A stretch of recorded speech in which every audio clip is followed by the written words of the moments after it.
咩？要杯可樂啦。可樂，呢位，我都係咧。好。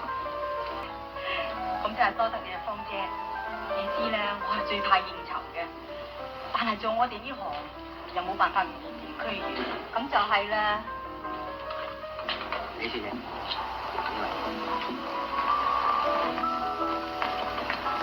今日咁好嚟捧我長甲同我解圍啊！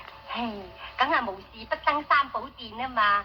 嗱，15號我喺呢處嘅天台餐廳開一個慈善舞會，想請你幫下手。好到極啦！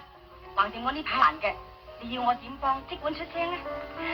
咁又唔敢太騷擾你，總之到時你同我招呼下啲人客，同時落力啲唱多幾支歌就得啦。得，我即刻應承你。阿允，你做人真係爽快，飲杯，飲。